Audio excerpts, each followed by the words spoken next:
네, 반갑습니다. 네, 반갑습니다. 이번 일기대학 수업에 제가 초대를 했는데요. 그 초대한 날 너무 마음에 들어서 바로 이사장에게 등록을 하신 분이시잖아요. 이나경 선생님이시라고. 사실 알게 된 것은 봉사하면서 알게 됐고요.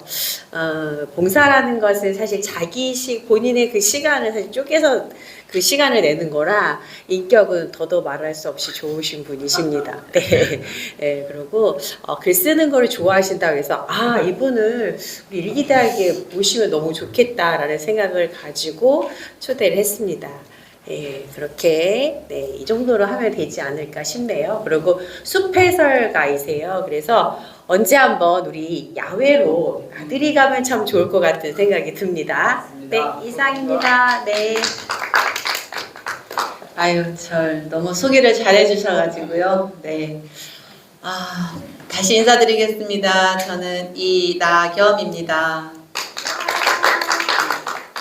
준비를 사실 많이를 하지를 못했어요. 그리고 이제 처음에 준비하신 우리 교수님께서 PPT를 너무나도 깔끔하게 정리를 잘 해 오셨기 때문에 제 PPT랑 정말 많이 비교가 될 것 같다는 생각이 들더라고요. 그래도 저는 제 힘으로 오늘 이번에 처음 한 거거든요.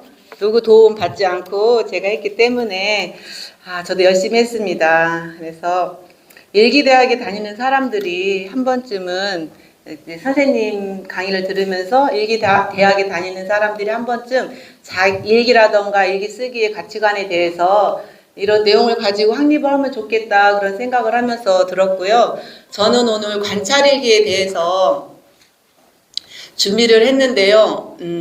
관찰일기 중에서 자연 관찰일기를 중심으로 하게 되었습니다. 왜냐하면 제가 숲해설을 하다 보니까 이게 자연스럽게 이쪽으로 된 것 같아요. 그래서 좀 부족하고 준비가 좀 덜 됐지만 진행해 보도록 하겠습니다. 네, 저는 이나겸이고요. 이런 일들을 하는데 사실 주 업무는 숲해설입니다. 네, 관찰일기라고 하는 것은 너무나도 잘 아실 거예요. 저희 관찰한 것을 대상으로 해서 일기를 쓰는 거죠. 그죠? 그래서 어떤 특정 대상을 주의 깊게 관찰하고 그것이 변화되어 가는 순서 같은 것들을 세심하게 기록하는 일기라고 할 수 있는데 우리가 쓰는 것은 사건이나 그런 것들을 중심으로 쓰는데 이 관찰일기는 시간이 지나면서 변화되는 것을 바탕으로 그곳에 중점을 두고 쓰는 거기 때문에 감정일기라던가 어떤 정신적인 그런 것들을 쓰는 거랑은 조금 다르다는 것을 알 수 있습니다. 관찰일기를 쓰는 목적과 대상에 따라서 세 가지로 크게 나눌 수 있는데요. 아까 말씀드렸던 것처럼 자연이라던가 과학 이런 것들을 관찰하고 쓰는 일기 아니면은 자기 관찰일기 어떤 정신적이라던가 내면적인 모습의 변화라던가 어떤 흐름을 쓰는 일기가 있고 또 주변의 어떤 대상 어떤 대상 사람일 수도 있죠. 그래서 이렇게 보면은 크게 이렇게 세 가지로 나눌 수 있지만 저는 이제 자연 관찰 일기를 중심으로 한번 살펴보도록 하겠습니다. 혹시 자연 관찰 일기 하면은 뭐 떠오르는 거 있으실까요? 네. 파브로 곤충기. 맞습니다. 네, 저도 오늘 파브로 곤충기를 준비를 하긴 했습니다.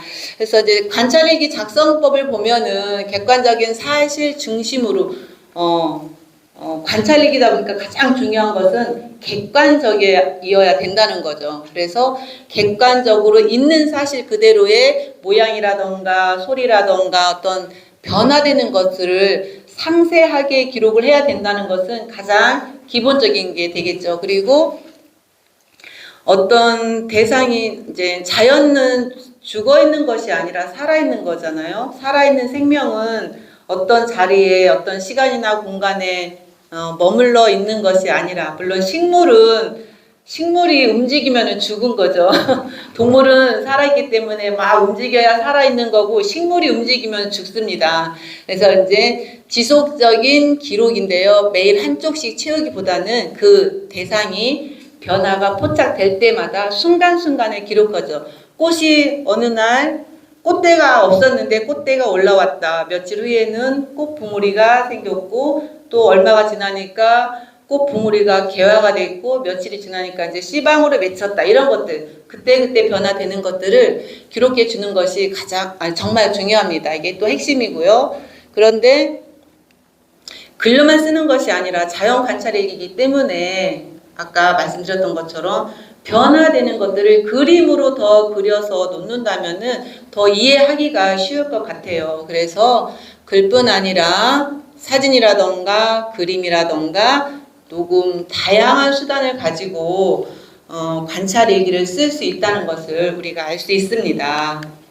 그래서 그런 관찰 일기를 쓰는 이유와 효과는 어떤 것들이 있을까요? 관찰 일기이기 때문에 당연히 관찰력이 좋아지겠죠. 그리고 관찰을 하다 보면 왜 그렇게 되었을까 생각을 하게 될 것이고, 그래서 관찰력과 사고력이 향상되는 것은 당연한 것 같습니다. 그래서 대상을 세세하게 살피는 과정에서 또 분석력과 추리력이 생기는 건 당연할 거고요. 그 다음에 이해도가 증진된다.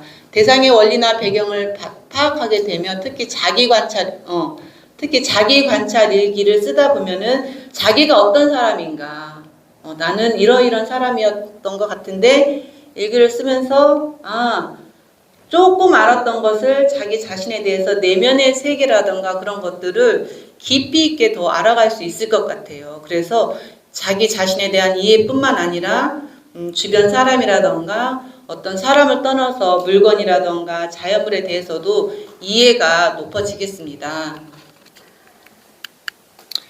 아까도 이제 말씀드렸던 것처럼 자연과 곤충 관찰의 고전이 파브로 곤충기잖아요. 이 세상에서 엄청나게 많은 종류가 있는 것이 곤충이래요. 근데 곤충이 왜 고대서부터 생겨나서 지금까지 죽지 않고 살아남을 수 있었을까? 뭐가 있었을까요? 왜 그럴까요?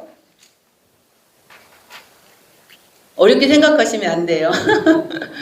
사람이 살려면은 먹어야 되잖아요. 먹이 활동을 해야 되는데, 이 곤충들은 육식 동물을 본다면은 그거 자기가 살기 위해서 누군가를 잡아 먹어야 되잖아요. 만약에 노루를 잡아 먹는다고 하면은 호랑이도 노루를 잡아먹을 수 있고 늑대도 잡아먹을 수 있고 사자도 잡아먹을 수 있잖아요. 그래서 이 먹이를 가지고 생존 경쟁을 하는데 곤충들은 좀 다른 게 있어요. 어떤 특정 곤충들이 어떤 특정 먹이만 먹어요. 예를 들자면은 뭐가 있을까요? 호랑나비 같은 경우는 유향과 식물을 먹거든요. 유향과 식물은 향이 나는 이파리들, 산에 가면 산초라던가 제피, 그리고 탱자나무, 그리고 이제 귤, 감귤, 한라봉 이런 것들이 다 향이 있잖아요. 그죠? 그래서 이렇게 곤충들은 각자마다 자기들이 먹는 먹이가 다 조금씩 있기 때문에 그런 생존 경쟁에서 더 살아남을 수 있었다고 생각을 합니다. 그래서 이제 파브로 곤충기를 보면은 관찰일기의 대표적이죠. 저는 제가 초등학교를 다닐 때는 그 파브로 곤충기에 대해서 이렇게 나온 대목이 있었거든요. 혹시 우리 교수님들, 우리 대선배님들께서도 파브로 곤충기 교과서에 실린 거 생각나시나요? 있으셨나요? 학교에 있었어요. 저희 때는 그 소똥구리가 경단을 굴리는 게 있었던 것 같아요. 네, 그래서 있는데 28년에 걸쳐서 이제 곤충의 본능과 습성을 과학자의 눈과 시인의 문장으로 기록했다고 했는데요. 이게 파브로 곤충기가 그냥 있는 사실을 그냥 기록한 것이 아니라 그것을 기록할 때마다 그 표현 언어라던가 표현 기법이 어떤 시인이라던가 문장가, 문학가의 수준처럼 이렇게 높았다고 해요. 그리고 또 파브로뿐만 아니라 셀본의 자연사, 길버트 화이트가 쓴 셀본의 자연사, 이것은 자신이 살던 마을 셀분의 동식물과 기후를 매일 기록한 편지 형식의 관찰 일기라고 소개가 되어 있고요. 그리고 또 하나, 저도 이번에 이걸 조사하면서 처음 알았는데요. 우리나라에도 유명하신 훌륭하신 곤충학 박사가 계시더라고요. 그래서 정부희 저자 선생님으로 곤충의 밥상이라는 것을 책을 쓰셨는데, 여기에 누구는 뭐를 먹고 누구는 뭐를 먹고 그런 것들을 자세하게 기록을 많이 해 놓으셨더라고요. 그래서 한국의 파브로라 부르기도 하고, 우리 땅의 곤충 130여 종을 먹이에 따라 분류하고 관찰한 기록으로 우리 고전은 아니지만 현대에 뛰어난 관찰 기록물로 취급이 되고 있다고 합니다. 그래서 이제 앙리장 파브르를 보면은 모자도 검정색, 옷도 검정색이죠. 이게 흑백이라 그런 게 아니라요. 파브르는 원래 검정색 모자와 검정색 옷을 즐겨 입었대요. 왜 그랬을까요? 네. 곤충을 그렇죠, 맞아요. 막 화려하게 입고 곤충한테 다가가면 곤충이 놀라서 도망갈 수 있잖아요. 그래서 가장 눈에 띄지 않는 색, 검정색 모자, 검정색 옷을 입고, 곤충은 아주 작잖아요. 그래서 어떻게 해요? 이렇게 높아지면은 곤충을 관찰할 수 없고 찾아낼 수가 없어요. 그래서 저희들도 곤충을 보면은 세밀하게 보고 가고 땅도 보면서 가거든요. 그래서 겸손한 자세로, 땅에 가장 가까운 자세로 곤충을 관찰하다 보니까, 그것도 그냥 한 30분 관찰하다 끝나는 것이 아니라 7시간, 8시간, 몇 시간씩 거기에 이렇게 땅에 붙어서 하다 보니까 어때요? 지나가던 사람들이 저 사람 미쳤나 보다, 미치각이 취급을 받았다고 합니다. 그래서 원래는 이분이 파브로가 곤충을 하게 된 계기가 있어요. 여기 보면은 레옹 디프르의 책을 읽고 감명을 받아 곤충 연구에 일생을 바쳤대요. 그 중에서 노래기 벌에 관한 연구를 발표하게 되었다고 합니다. 그러면서 이제 10권의 곤충기를 이제 저술을 하게 됩니다.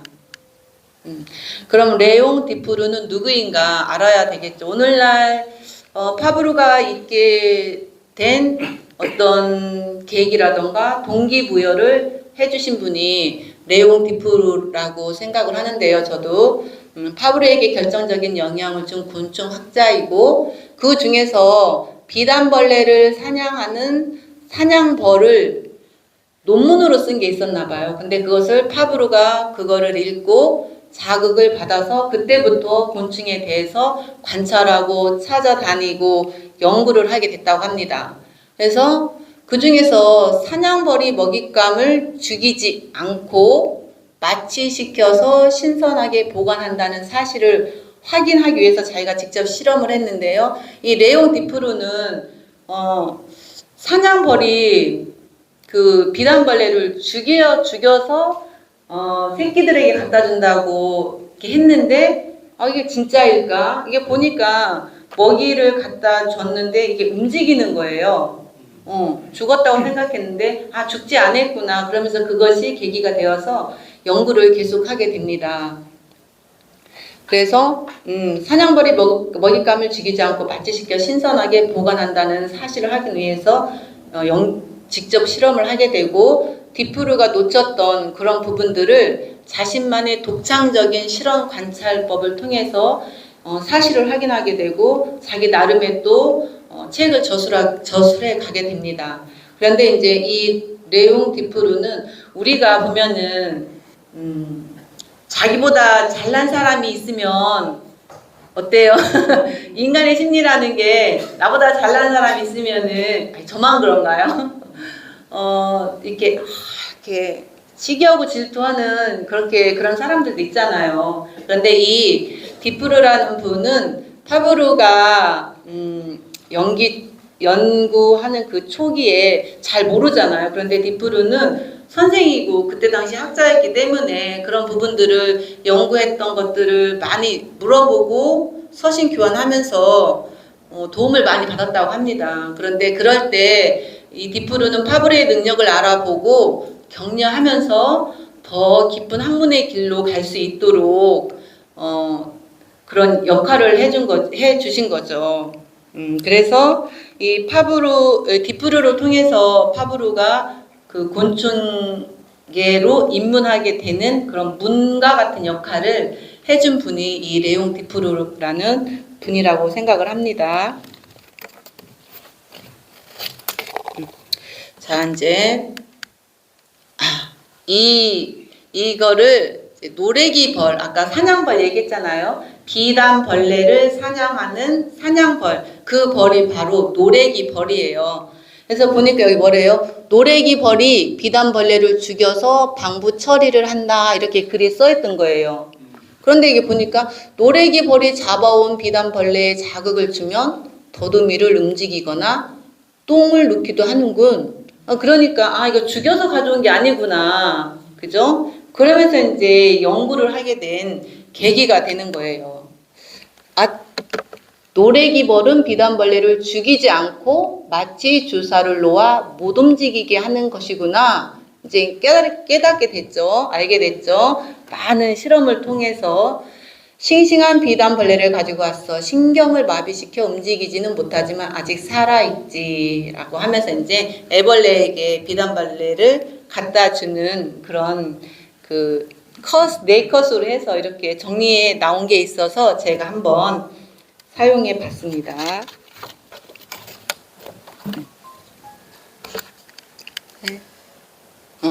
파브르 곤충기는 총 10건이에요.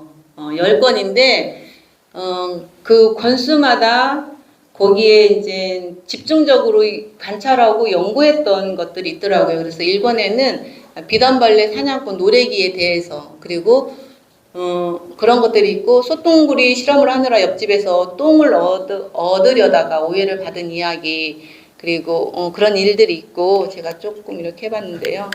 아이고.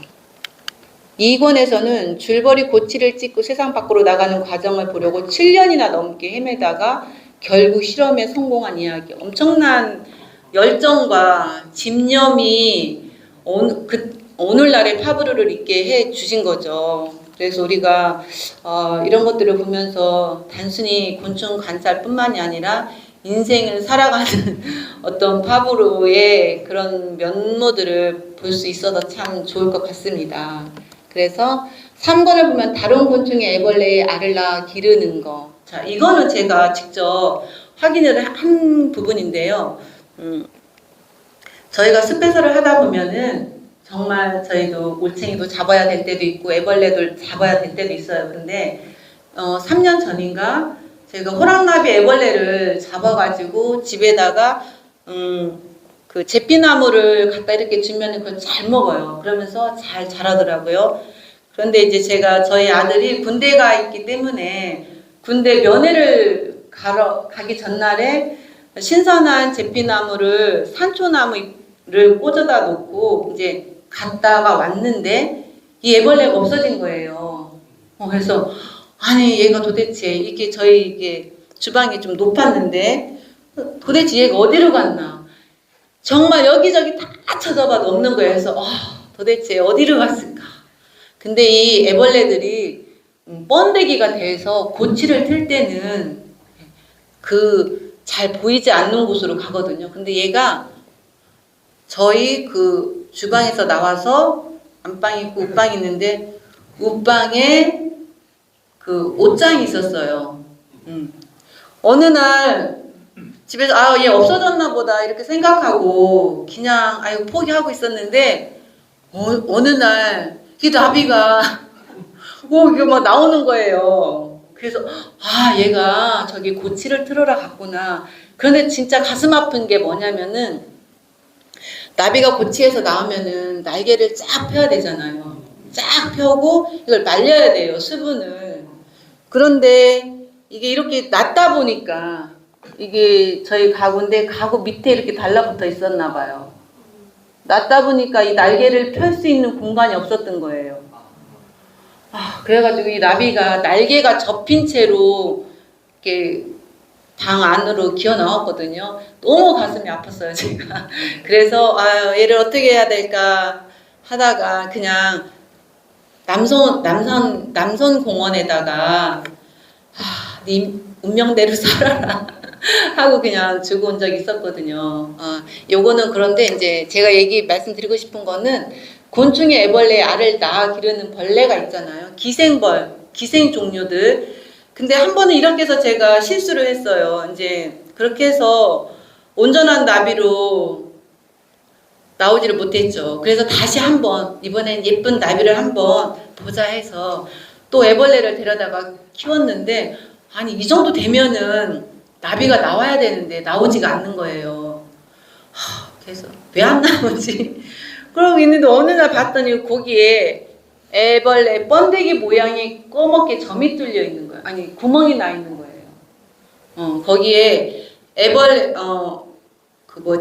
호랑나비 애벌레들이 애벌레로 되어 있을 때 기생벌들이 애벌레의 몸에다가 알을 낳은 거죠. 그래서 기생벌들이 알을 먹고 이렇게 나온 거예요. 기생벌들 몇 마리가 나오더라고요. 그래서 그 이후로는 다시는 이제 애벌레 잡아다가 키우지 않거든요. 그래서 이런 내용들이 들어있고, 그리고 이제 곤충들이 또 흙집을 짓는 거, 어떤 물건 같은 이렇게 건물에 보면은 흙 같은 걸 이게다가 이렇게 요런 가생에다가 흙이 이렇게 있는 게 있어요. 그런 것들도 다 요 아이들이 갖다가 이렇게 집을 짓고 거기서 새끼를 낳고 그러거든요. 그래서 이렇게 희한하게 흙집 짓기를 하는 또 곤충들이 있다는 거. 그리고 또 너무 많이 하니까 그다음 이제 송장벌레, 시체를 치우는 송장벌레. 그리고 또 그 열정을 보여줬던 게 소나무 행렬 모충의 독성 물질을 직접 몸에 발라서 자기가 그걸 실험을 했던 거예요. 그래서 몸에 발라 고통스러운 실험을 해내는 파브르의 열정을 우리가 이런 것들을 통해서도 우리가 알 수 있습니다. 그리고 7권에 보면 나뭇잎을 말아 집과 먹을거리를 함께 얻는 거위 벌레들의 입마리 기술. 혹시 산에 다니시다 보면은 잎이 이렇게 말려있는 것들 보실 수가 있거든요. 그런 것들도 다 자기들 몸에서 어떤 물질을 내서 말아서 거기에다 알을 낳기도 하고 애벌레를 키우기도 하고 그러거든요. 그런 것들이 이렇게 나와 있고 또 공격당하면 죽은 채 하는 그런 곤충들도 있어요. 네, 그런 것들에 대해서 이렇게 써놓으셨더라고요.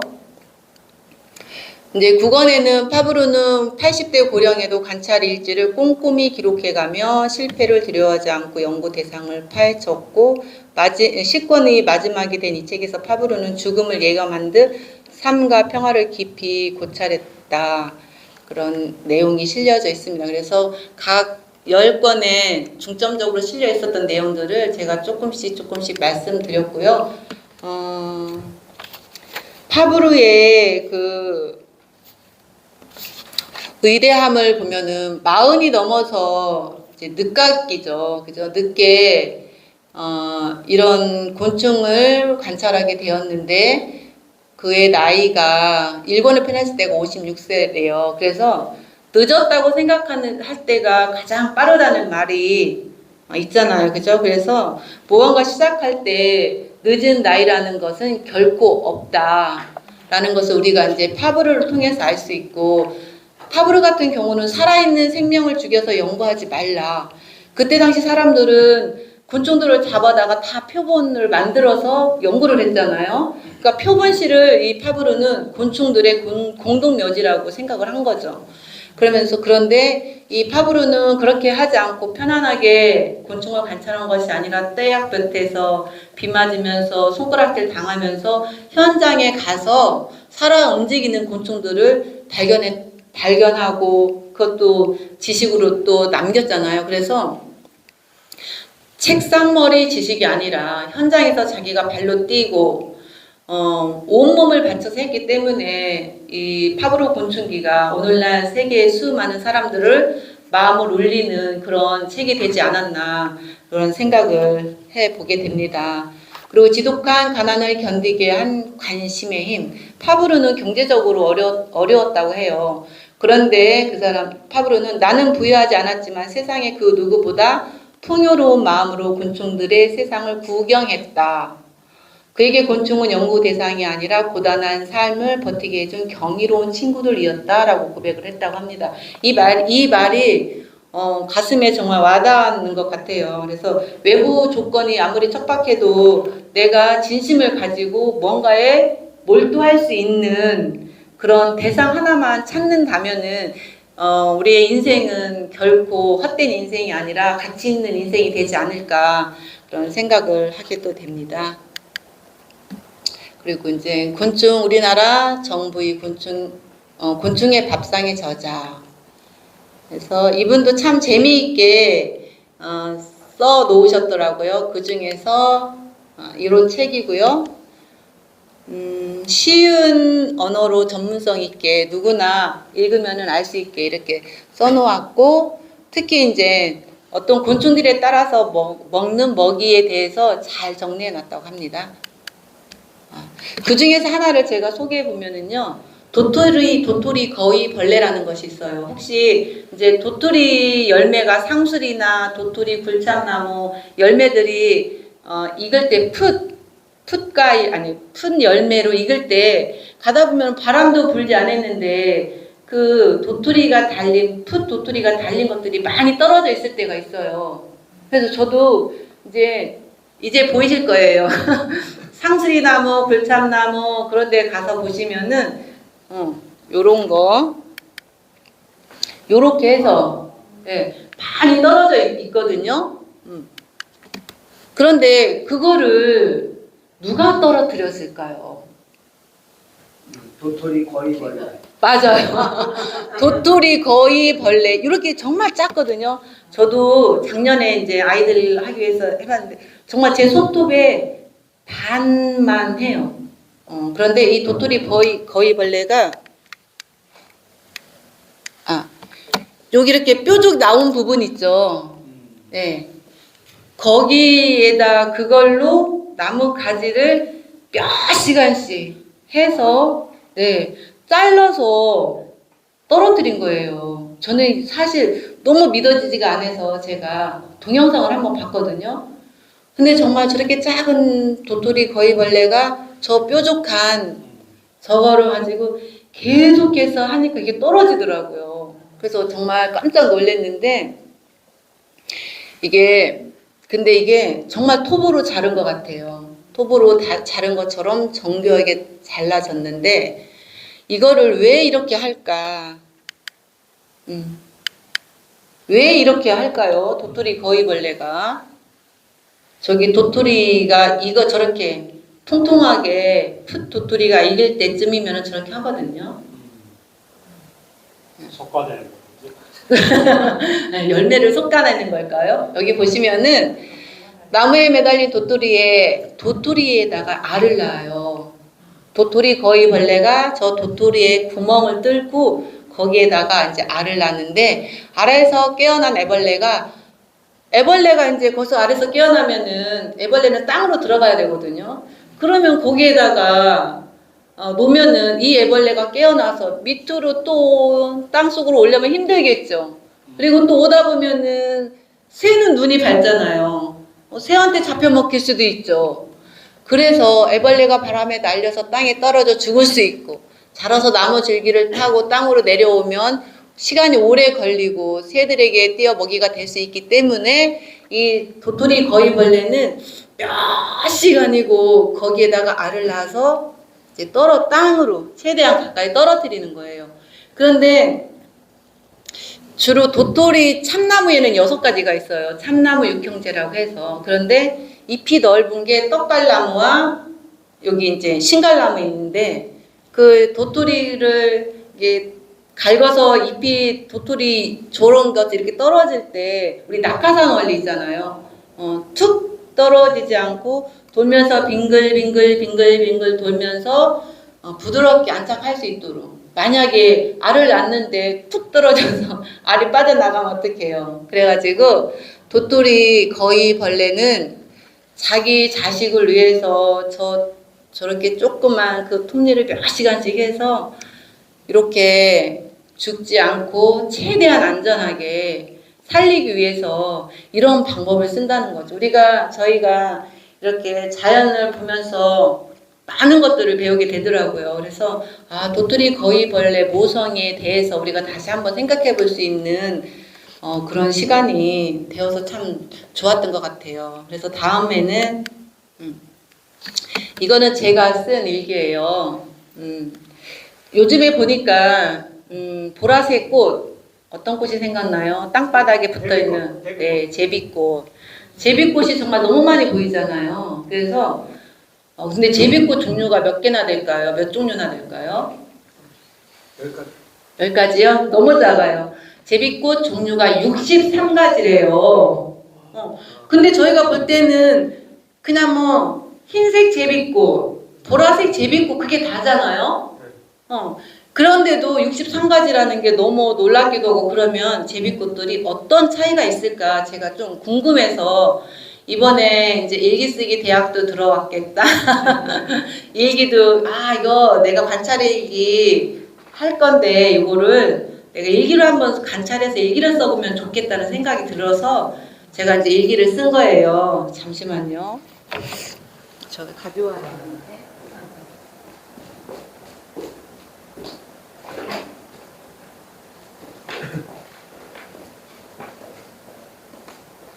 이게 제가 보여드리면은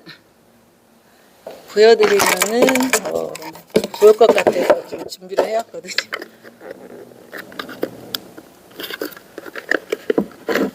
이거 잠깐만요.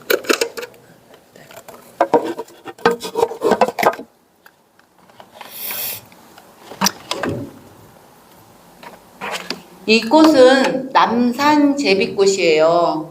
색깔이 흰색이죠, 그죠? 근데 이 남산 제비꽃의 가장 큰 특징은 뭐냐면은 잎이 이렇게 갈라져 있어요. 제비꽃들 보면은 이렇게 갈라진 꽃들이 없거든요. 그런데 이 남산 제비꽃은 이렇게 잎이 갈라져 있기 때문에 한번 보시면은 절대 잊어버릴 수 없어요. 그리고 이 남산 제비꽃은 다른 제비꽃은 향이 없어요. 향이 없는데 남산 제비꽃은 향이 강하기 때문에 그걸로도 알 수 있고 지금 보니까 꽃이 피어 있으면은 참 좋았을 텐데 여기 보니까 꽃이 지고 이렇게 씨방이 생겼어요. 씨방이 생겨서 조금 꽃을 보고 싶었는데 좀 많이 아쉬웠거든요. 꽃은 이렇게 생겼는데 흰색에 그 안에 보라색 줄무늬가 있는 게 특징이에요. 그래서 제가 이 남산 제비꽃 일기를 조금 읽어드릴게요. 제가 쓴 건데 많이는 아니고 다는 아니고요. 남산 제비꽃 제목 너의 이름은 남산 제비꽃. 남산 제비꽃이라는 거 왜 이름이 붙였을 것 같아요? 남산 제비꽃이라고. 네, 맞아요. 우리나라 남산에서 처음 발견됐고 그쪽에서 많이 서식되었는데 지금은 우리나라 전역에서 많이 자라고 있습니다. 박 선생과 함께 도술산 내원사 근처 약수터에 들러 올챙이들을 관찰했다. 제법 삼개구리 올챙이들이 자랐다. 그런데 도롱뇽 올챙이들은 알에서 깨어나와 일주일도 안 된 듯하다. 잠깐 올챙이들과 인사하고 작년에 내원사에서 갑천 쪽으로 산행할 때 남산 제비꽃이 등산로에 쫙 깔려 있어서 내심 또 만날 수 있을까 기대하며 갔다. 처음 서울 남산에서 발견되어 붙여진 이름이지만 지금은 우리나라 어느 산에서 흔히 볼 수 있는 꽃이다. 보통 제비꽃들과 달리 잎이 코스모스 잎처럼 갈래갈래로 갈라져 쉽게 구분이 간다. 이것이 가장 큰 특징이다. 한번 보면 다른 제비꽃과 다르다는 것을 누구나 알 수 있다. 4, 5월에 흰색 꽃이 피고 꽃잎 안쪽에 보라색 맥 줄무늬가 선명하다. 또 다른 특징은 제비꽃 종류 중에서 향기가 진한 것이 특징이다. 꽃말은 소박함, 순진무구한 사랑을 의미하고 어린 잎은 나물로 먹기도 하고 한방에서 감기는 개선에 약재로 사용한다. 오랜만에 만난 남산 제비꽃아 반가워서 이렇게 해서 제가 이제 남산 제비꽃을 주제로 한번 일기를 써봤고요. 제비꽃 참 예쁘죠? 네. 네, 수수하고 순결하고 소녀 같고 너무 예쁘더라고요. 그래서 이제 보시면은 이제 제 남산 제비꽃 아실 것 같아요.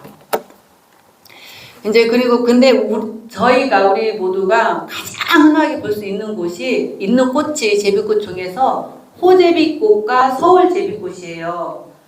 근데 두 개는 너무 비슷해서 이거 정말 이렇게 구분하기 힘든데요. 호제비꽃은 꽃에 보면은 이렇게 제비꽃 꽃이 하나, 둘, 셋, 넷, 다섯, 여섯 이렇게 보면은 여기 예. 얘가 호제비꽃이거든요. 호제비꽃은 요 꽃잎을 이렇게 해서 보면은 이 속을 이렇게 들여다 보면은 요 속에 흰 털이 없어요. 잔털 같은 게 있거든요. 제비꽃에. 근데 호제비꽃은 꽃 속에는 잔털 같은 게 없어요. 그런데 이런 잎이라던가 줄기에는 아주 솜털 아주 작은 털들이 나와 있어서 이렇게 보시면은 조금 볼 수 있거든요. 그런데 이 서울제비꽃은 제가 가져오긴 가져왔는데 좀 핀지가 오래됐나 보더라고요. 요거는 이제 흰색 서울제비꽃인데 제가 이렇게 보니까 여기 잔털 같은 것들이 있더라고요. 그래서 얘는 서울제비꽃이구나. 그런데 이런 데 보면은 털이 없이 매끈매끈해요. 여기 꽃대라던가 이런 이파리 보면은. 그래서 근데 잘 보이지 않기 때문에 아주 자세하게 봐야 볼 수 있더라고요. 저도 보기 힘들더라고요. 그래서 이렇게 우리 주변에 피는 게 거의 다 서울 제비꽃 아니면 호제비꽃이에요. 그래서 이제 호제비꽃은 예배를 마치고 귀갓길에 보라색 제비꽃이 눈에 들어왔다. 그 중에서 가장 우리 주변에서 흔히 볼 수 있는 꽃이 서울 제비꽃과 호제비꽃이다. 어딘가 비슷한 것 같으면서 다른 듯한데 꼭 집어 말할 수 없다. 명확하게 알지 못해서. 그래서 오늘 귀갓길에 핀 제비꽃들을 서로 비교해 보았는데 가장 눈에 띄는 것은 꽃잎 안쪽에 잔털이 있는 것이 있고 없는 것이 있다. 호제비꽃은 꽃잎 안쪽에 털이 없는 것으로 확실하게 구별할 수 있고 꽃잎 안쪽에 털이 없는 반면 잎자루와 꽃자루 잎 전체에는 털이 있다는 것을 알 수 있다. 서울 제비꽃은 꽃 속에 잔털을 보면은 이것이 서울 제비꽃인지 알 수 있다. 귀엽고 사랑스러운 꽃이다. 주변에서 흔히 많이 볼 수 있으니 정겨운 꽃이다.